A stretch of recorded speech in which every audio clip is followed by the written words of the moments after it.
এতিয়া নিবেদন কৰা হৈছে স্বাস্থ্য সম্পৰ্কীয় অনুষ্ঠান নিদান।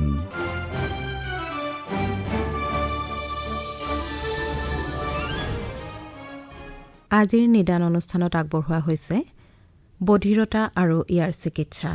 এই বিষয়ে গুৱাহাটী চিকিৎসা মহাবিদ্যালয়ৰ নাক, কাণ আৰু ডিঙি ৰোগ বিভাগৰ সহযোগী অধ্যাপক ডাক্তৰ কুমকুম বৰাৰ এটি সাক্ষাৎ গ্ৰহণ কৰিছে প্ৰবাল কুমাৰ শৰ্মাই। নমস্কাৰ ডক্টৰ বৰা।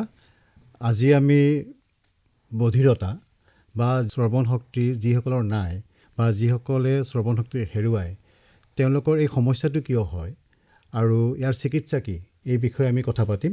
বিশেষকৈ আজিৰ অনুষ্ঠানটোত আমি যিসকল শিশুৱে আচলতে এই বধিৰতাত ভোগে, বধিৰতা সমস্যাটোৰ মুখামুখি হয় বা শ্ৰৱণ শক্তি হেৰুৱায়, তেওঁলোকৰ বিষয়ে আমি বিশেষভাৱে কথা পাতিম। এতিয়া শিশুৰ বধিৰতা বুলি ক'লে আচলতে আমি কি বুজোঁ? আজিকালি কথাটো হয় যে যিবিলাক ডেভেলপড কাণ্ট্ৰিজ আছে, হয়, সেইবিলাক কাণ্ট্ৰিত যেতিয়া শিশু এজন জন্ম হয়, হয়, তেতিয়াই তাৰ শ্ৰৱণ শক্তি আছে নে নাই তাৰ কিছু পৰীক্ষা হয়, হস্পিটেল ছেটআপতে হয়। কিন্তু ডেভেলপিং কাণ্ট্ৰিজ যেনেকৈ আমাৰ উন্নয়নশীল দেশ যিবিলাক আছে, আমাৰ তৃতীয় বিশ্বৰ যিখিনি চব হস্পিটেলত সেইবিলাক সুবিধা নাথাকে। হয়, আমাৰ তালে বেচিকেলি কি কৰে, পেৰেণ্টছে আহি পেলাই ডক্টৰৰ ওচৰত লৈ আহে যে মোৰ বাচ্চাটোৱে হয়তো নুশুনে নেকি, মানে মই কথা ক'লে ৰেচপণ্ড নকৰে বা বেলেগে মাতিলে দেখোন ভালকৈ নাচায়। আৰু যেতিয়া পেৰেণ্টছে কয় যে মোৰ বাচ্চাটোৰ হয়তো শ্ৰৱণ শক্তি কিবা এটা প্ৰব্লেম হৈছে, সেই বস্তুটো কিন্তু আপুনি লাইটলি ল'ব নালাগে। চ' পেৰেণ্টছবিলাক মোটামুটি বহুত ক্ষেত্ৰত তেওঁলোক ৰাইট থাকে। আৰু এনেকুৱা মন্তব্য দিব নালাগে যে ৰ'বচোন বাচ্চাটো ডাঙৰ হ'ব, ডাঙৰ হ'লে ভালকৈ শুনিব, আপুনি ধৈৰ্য ধৰক, ৱেইট এণ্ড ৱাচ কৰক। সেই পলিচিটো একেবাৰে আনিব নালাগে। ভালকৈ ইভালুৱেশ্যন কৰি তাক চাব লাগে যে পেৰেণ্টছবিলাক সঁচাকৈ ৰাইট নে ৰং। চ' সেই বধিৰতাৰ কাৰণ বহুত থাকে। যদি আমি কাৰণৰ কথা কওঁ, তেতিয়াহ'লে মানুহ এগৰাকী যেতিয়া প্ৰেগনেণ্ট হয়, মাতৃগৰাকী, ত' ডিউৰিং প্ৰেগনেঞ্চি কিছুমান কজ থাকে, at the time of birth যেতিয়া বাচ্চা জন্ম হয় তেতিয়াও কিছুমান কজ থাকে, আৰু বাচ্চা জন্ম হোৱাৰ পিছৰো কিছুমান কজ থাকে। এতিয়া চবতকৈ ইম্পৰ্টেণ্ট কথা, যেতিয়া আমি এটা বাচ্চা তেনেকৈ পাওঁ, তো মাকৰ যেতিয়া প্ৰেগনেঞ্চি হৈছে তেতিয়া ডিউৰিং প্ৰেগনেঞ্চি কিবা ভাইৰেল ইনফেকশ্যন হৈছে নেকি, সেইটো বহুত ইম্পৰ্টেণ্ট কথা। Specially during the first 3 months, প্ৰথম ট্ৰাইমেষ্টাৰ বুলি কয়, প্ৰথম 3 মাহ।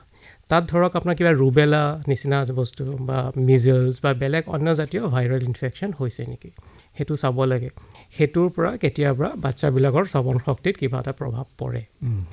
আৰু যেতিয়া জন্ম হয়, জন্ম হোৱাৰ সময়ত বাচ্চাটোৰ যদি বাৰ্থ ট্ৰমা হয় জন্মৰ সময়ত, বা বাচ্চাটোৰ যদি হাইপক্সিয়া হয়, অক্সিজেন পোৱা নাই বহুত দেৰিলৈকে, বা প্ৰি মেচিয়ৰ জন্ম হৈছে, যেতিয়া হ'ব লাগিছিল তাতকৈ আগেই হৈছে, বাৰ্থ ৱেইটটো যদি বহুত কম হয়, 1.5 কিলোৰ পৰা তলত যদি থাকে, আৰু কিছুমান যদি দৰৱ ইউজ কৰিছে ধৰক সেইটো সময়ত প্ৰেগনেণ্ট মাডাৰগৰাকীয়ে, লাইক ষ্টিৰইডছ বা বেলেগ ধৰণৰ, চ' এইবিলাক কাৰণ থাকে যে বাচ্চাটোৰ শ্ৰৱণ শক্তিৰ ওপৰত প্ৰভাৱ পেলাব পাৰে।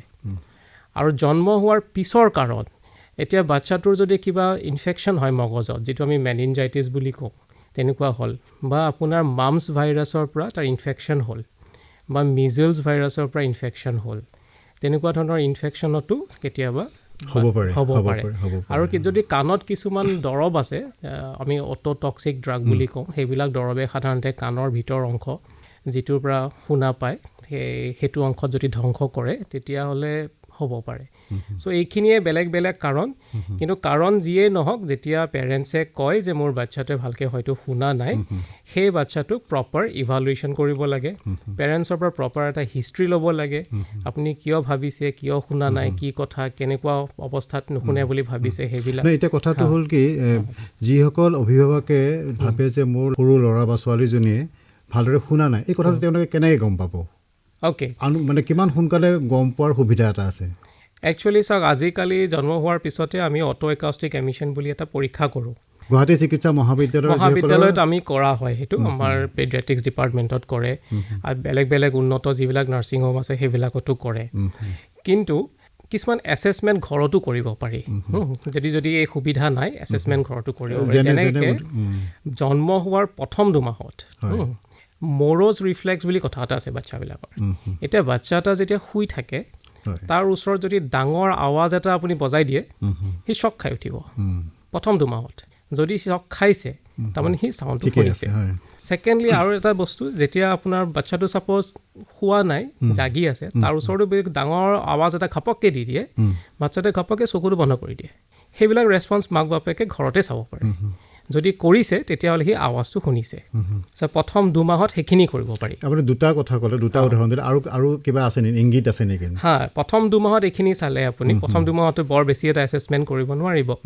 তাৰ পিছত 2 মাহৰ পৰা 2 বছৰলৈকে বেলেগ বেলেগ মাইলষ্ট'নছ আছে এতিয়া যেতিয়া এবছৰমান হয় বাচ্চাবিলাকে তেতিয়া বাচ্চাবিলাকে নিজৰ মাক দেউতাকক চিনি পালে কিবা এটা যদি আৱাজ দিয়ে তেওঁলোকে সেই চাউণ্ডটো লোকেলাইজ কৰিবলৈ চেষ্টা কৰে ক'ৰ পৰা আহিছে চাবলৈ বিচাৰে এবছৰমান বয়সত আপুনি তেনেকুৱা টেষ্ট কৰিব পাৰে আৰু ঠিক 16 মাহমানত মানে এবছৰ 4 মাহমানত এটা ৰিফ্লেক্স চায় মানে বহুতে আপুনি যদি আকৌ ডাঙৰ চাউণ্ড এটা দি দিয়ে তেতিয়া চকুৰ মণিটো মানে ইফাল কৰি থাকিব সেইটো অকুলোগাইৰিক ৰিফ্লেক্স বুলি কয় সেইটোও চাব পাৰি সেইটো 16 উইকছত চায় এবছৰ 4 মাহমানত চায় আৰু 18 উইকছ মানত ধৰক 1.5 বছৰ মানত আপোনাৰ বাচ্চাটোৱে এটা দুটা এনেকৈ ৱৰ্ড ক'বলৈও আৰম্ভ কৰে তাৰমানে চাওক বেছিক কথাটো হ'ল বাচ্চা এটাই যেতিয়া নুশুনে সি কথা ক'ব নোৱাৰিব এতিয়া 1.5 বছৰ মানত সি যদি মামা পাপা কৈছে তাৰমানে সি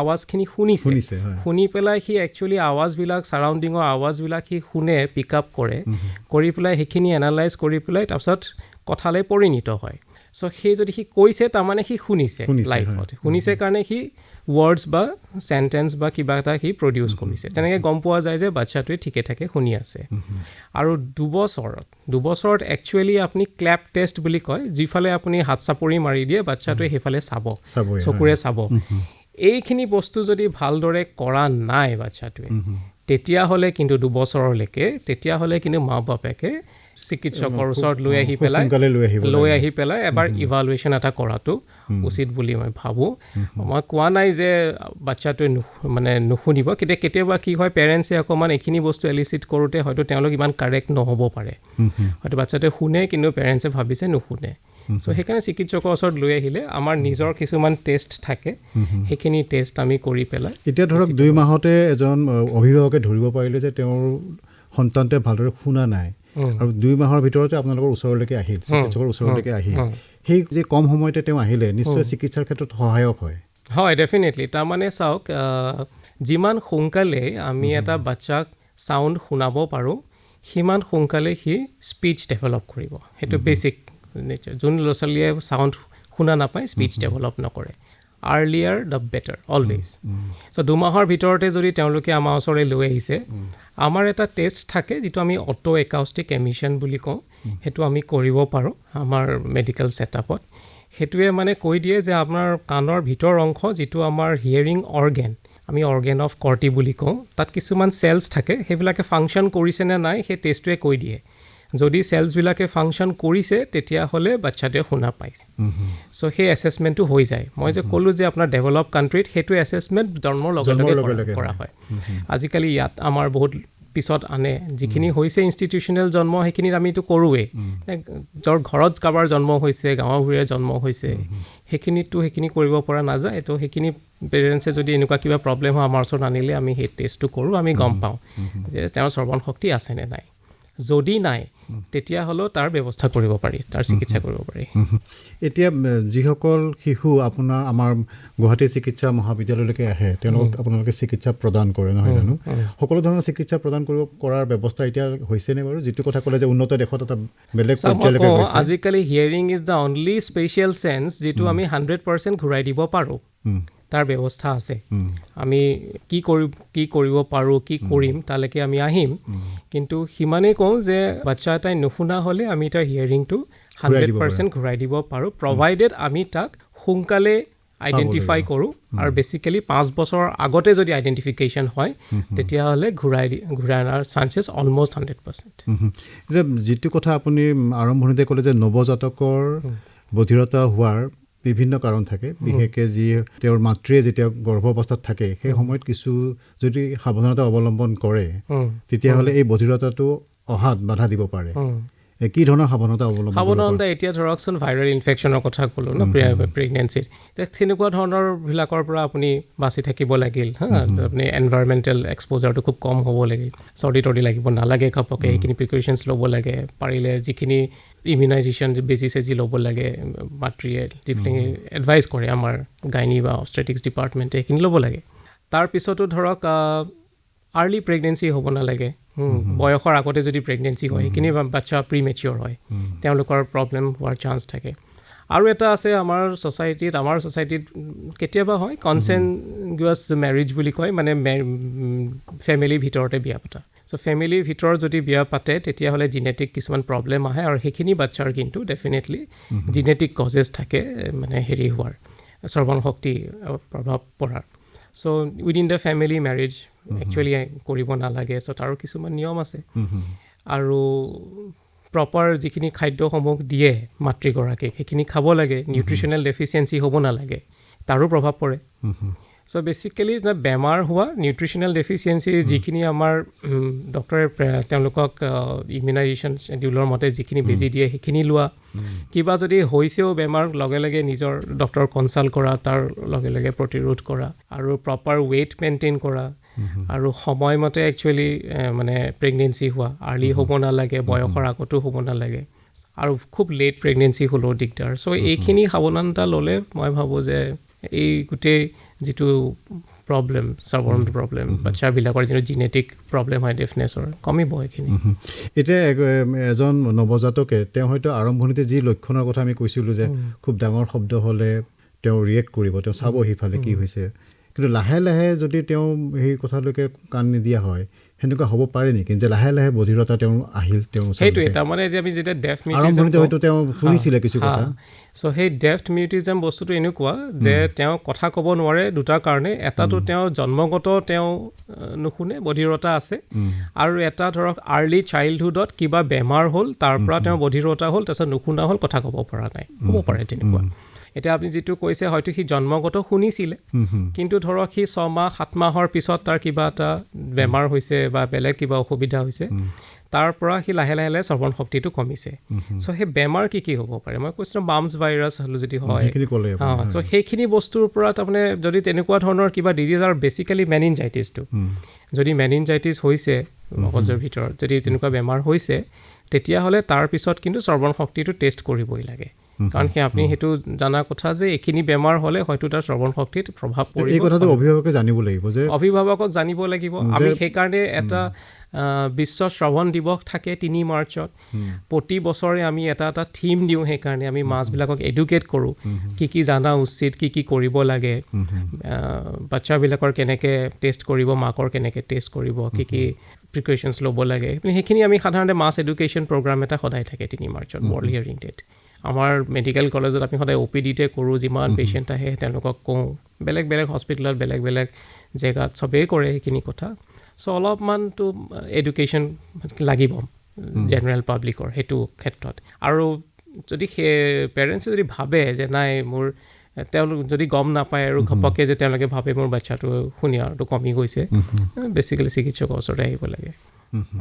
মানে ঘৰৰ ওচৰৰ মানুহৰ পৰামৰ্শ লোৱাতকৈ মানে চিকিৎসকৰ ওচৰত আহিব লাগে। কাৰণ আমি এইটো বহুতবাৰ দেখোঁ যে ওচৰৰ পাজৰ মানুহে কয় অলপমান ডাঙৰ হওক, সি ৱেইট এণ্ড ৱাচ, সি লাহে লাহে কথা ক'ব, তেনেকুৱা ধৰণৰ মন্তব্য দিলে পিছলৈ দিগদাৰ হয়। প্ৰায় কোৱা যায় যে লাহে লাহে কথা ক'ব, অলপ ডাঙৰ হ'লে কথা ক'ব, ল'ৰাই অলপ দেৰিকৈ কথা কয়, ল'ৰাই দেৰিকৈ কথা, কিছুমান আমাৰ কেতিয়াবা থাকি যায়। চ' সেই বস্তুবিলাক মানে এনেই তেনেকুৱা টুলুঙা মন্তব্য কৰিব নালাগে, সেইবিলাক অলপ ইভালুৱেশ্যন কৰিব লাগে। ইভালুৱেশ্যন কৰি পেলাই যদি দেখে ঠিকে আছে ঠিক কথা, নহ'লে এনেই ৰখাই দিলে তেনেকৈ ধৰণে কিন্তু আমাৰ ডেফনেছটো, আমাৰ বধিৰতাটো আমাৰ ছ'চাইটিত বাঢ়ি বাঢ়ি গৈ আছে দিনে দিনে, আৰু সেইটো মানে ৰোধ কৰিবলৈও দিগদাৰ তেতিয়া। আৰু মানে একেবাৰে নুশুনা আৰু কমকৈ শুনা সেইটো কথাও আছে। আমাৰ ধৰক আমাৰ ডেফনেছ যিটো বধিৰতা তাত কিছুমান ডিগ্ৰী আছে, mild, moderate, severe and profound. Mild হ'ল অকণমান সি কম শুনে, মডাৰেট তাতকৈ অলপ বেছি কম শুনে, চিভিয়াৰ তাতকৈ অলপ বেছি কম শুনে, প্ৰফাউণ্ড একেবাৰে নুশুনে। চ' একেবাৰে নুশুনা বাচ্ছাবিলাকক সাধাৰণতে আমি ইমপ্লাণ্ট কৰোঁ। বাকীসকলৰো কৰে চিকিৎসা? বাকীসকলক আপুনি হিয়াৰিং এইড দিব পাৰে। তাৰমানে সেই বাচ্ছাটোক যেতিয়া আমি আনিব আমাৰ ওচৰত, আমি কিছুমান টেষ্ট কৰোঁ, যেনেকৈ অডিঅ'মেট্ৰিক টেষ্ট বুলি কয়। একচুৱেলি সেইখিনি মই অলপ কৈ দিওঁ।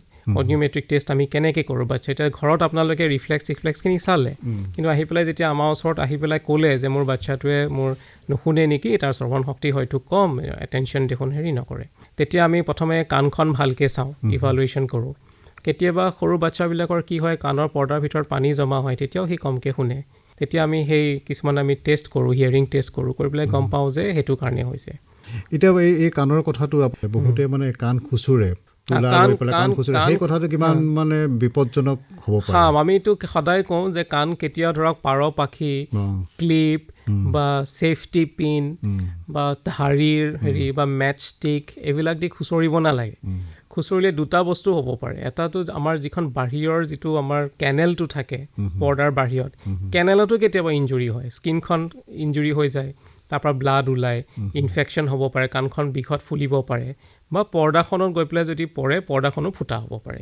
চ' সেইখিনি নকৰাই ভাল, সেইখিনি প্ৰতিৰোধ কৰিব লাগে। আৰু যদি কাণ কেতিয়াবা খজুৱাইছে তেতিয়াহ'লে আপোনাৰ ইয়াতে বাদ পায়, কটন থাকে, বাদেদি আপুনি লাহেকৈ সোমোৱাই পেলাই ৰ'টেটৰী মোশ্যন তাৰমানে ঘূৰাই পেলাই লাহে লাহে লাহে চাফা কৰিব পাৰে। চ' মই কওঁ যে সেই পাৰৰ পাখি, পাৰৰ ৰাগ, তাৰপিছত clip, safety pin, match stick, যিকোনো ধৰণৰ বস্তু সেইবিলাক ইউজ। কাণৰ একচুৱেলি চাওক, কাণৰ গোটেই চেলছবিলাক তাৰমানে এফালৰ পৰা গৈ কাণৰ পৰ্দাৰ ওপৰেদি গৈ সেই এফালে ওলাই যায়, এটা ভেলচিটি এটা এনি টাইম সেইটো মেইনটেইন হৈ থাকে। এতিয়া ৱেক্স বুলি যে কওঁ আমি, কেতিয়াবা জমা হৈ যায়, এইটো কেতিয়া জমা হয়? যেতিয়া এই গোটেই ভেলচিটিটোত চেলছবিলাক এফালৰ পৰা গৈছে, এফালে ওলাই গৈ আছে, সেই ওলাই যোৱা পাথত যদি তাত ক'ৰবাত অবষ্ট্ৰাকশ্যন হৈ গ'ল, সি তাতে জমা হৈ গ'ল, সেইটোৱে জমা হৈ চেলছবিলাকে এইটোকে ৱেক্স বুলি কয়। আৰু সেইটো হ'লেও শ্ৰৱণ শক্তি যায়। চ' আমি যেতিয়া এটা বাচ্ছাক চাওঁ, আমি ৱেক্সৰ পৰা মিডিল ইয়াৰৰ পৰা ইনাৰ ইয়াৰলৈকে আমি চাব লাগিব, গোটেই এণ্টায়াৰ বস্তুটো চাব লাগিব। তেতিয়াহে আমি গম পাম যে তাৰ শ্ৰৱণ শক্তি যদি সঁচাকৈ নাইকিয়া হৈছে, তাৰ প্ৰব্লেমটো ক'ত হৈছে, আৰু একৰ্ডিংলি তাক ট্ৰিটমেণ্ট কৰা যায়। এতিয়া যদি ধৰক অলপমান যদি নাৰ্ভত সক্ৰিয় হৈ আছে, তেতিয়াহ'লে তাক হিয়াৰিং এইড দি পেলাই আমি সেইখিনি পূৰাব পাৰোঁ। আৰু যদি ককলিয়াটো ট'টেলি ডেমেজ হৈছে, আমি ককলিয়াৰ ইমপ্লাণ্ট দিলোঁ। কিন্তু যদি ধৰক আমাৰ গোটেই নাৰ্ভডালে বেয়া হ'ল, ইমপ্লাণ্টো কাম নকৰে, মেচিনৰ কাম নকৰে, তেতিয়াহ'লে চাইন লেংগুৱেজ যিবিলাক থাকে, লেংগুৱেজ কমিউনিকেশ্যন, লিপ ৰিডিং, সেইখিনি আমি তাক তেনেকৈ কৰিব লগা হয় বা তেনেকৈ থেৰাপি দিব লগা হয়। চ' সেইটোৱে বেচিকেলি বেচিক ট্ৰিটমেণ্টটো। তাৰমানে এতিয়া ধৰক শেষৰ পিনে আছে, যিহেতু সময় আৰু বেছি নাই, এগৰাকী এটা সৰু শিশু এটাই যদি বধিৰতাত ভোগে, তেওঁৰ অভিভাৱকে তেওঁক কি ধৰণে লোৱাটো উচিত, কি ধৰণে সহায় কৰিব পাৰে?